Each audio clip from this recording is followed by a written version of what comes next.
What I want to tell you in this video is so important that I'm going to skip my usual introduction and subscribe to my channel and all of that, because you need to know this.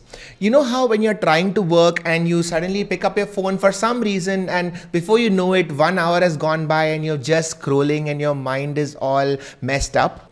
So today, I want to address what can you do to get out of brain rot and out of phone addiction. Well, we are calling that brain fog, and I want to tell you why it happens. Your brain has evolved to be a prediction machine.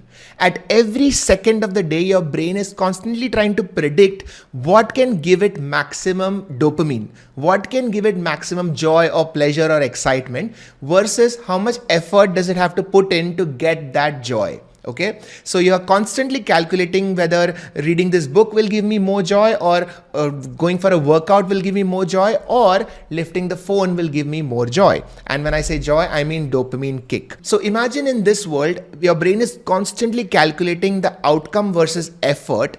What do you think is going to be more outcome for less effort?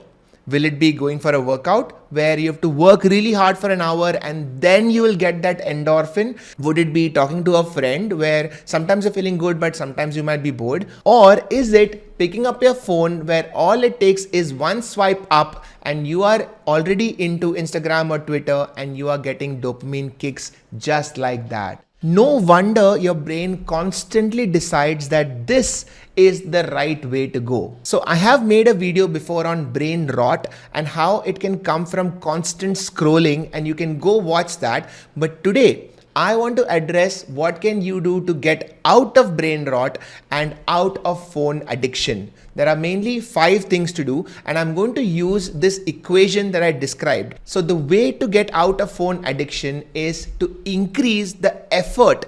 A common technique that I've been using is to consider the mobile phone as not so mobile. Keep your phone in one area of your house, maybe attached to a charger, and don't move it. Every time you want to use your phone, you have to go to that corner of the house, use it, and then come back. Just by adding that increased distance, you will find that you're using your phone less. The next is by increasing time. Keep an upper limit of how many hours in a day you can use your phone. There are several apps that you can use that puts that upper limit. You can set it yourself and then you have to stick to that upper limit.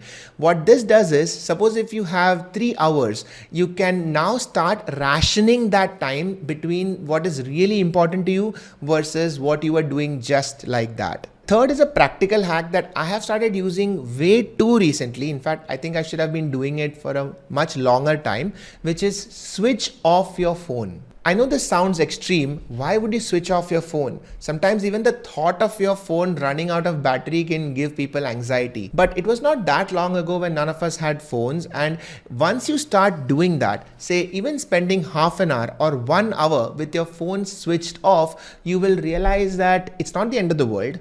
Life does go on, people do get used to it, and you get an hour of complete interruption-free time for yourself. And the beautiful thing is, once your phone is switched off, it adds that slight amount of resistance when you pick up the phone that, oh, now I have to switch it on, wait for 10 seconds for it to boot up. So why not just do something else? So that 10 seconds is valuable. I want you all to try this out for a few days and tell me in the comments below if you can successfully do this. Even 1 hour of phone switch off a day is great. Hack number 4 is an emotional hack.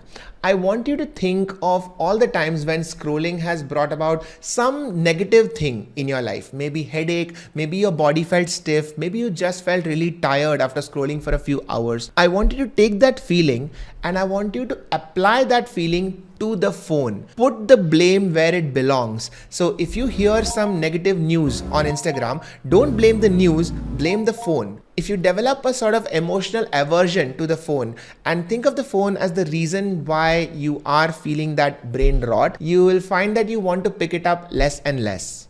And finally, I want you to become aware of how much your need to connect with other people is making you pick up the phone. Be honest with yourself. How often do you pick up the phone just to see if someone has messaged you? of somebody thinking of you, somebody asking you for something, gives you a dopamine spike, and that is the reason why we open the phone half the time. Even though, ironically, once you have seen the message and now it's time for you to reply, you might find that that is too exhausting. So we are only chasing the dopamine high of someone messaging and trying to avoid that effort of replying back, which is why we are currently living in a generation of bad texters. And the best alternative to phone addiction is movement. Because remember that the phone gives you a dopamine spike, and so all the alternatives that you're replacing your phone with should also give dopamine. Otherwise, it's not going to work. So some of the simplest and healthiest ways of getting that dopamine spike is walking, spending time with people you love, laughter, and food. So put all this together, meet friends that you enjoy spending time with, have a great dinner, have laughs, and you will find that your addiction to phones are reducing. I hope this video was useful. If you liked it, hit the like button, subscribe to the channel, and again, let me know in the comments if you were able to switch off your phone for at least an hour in a day.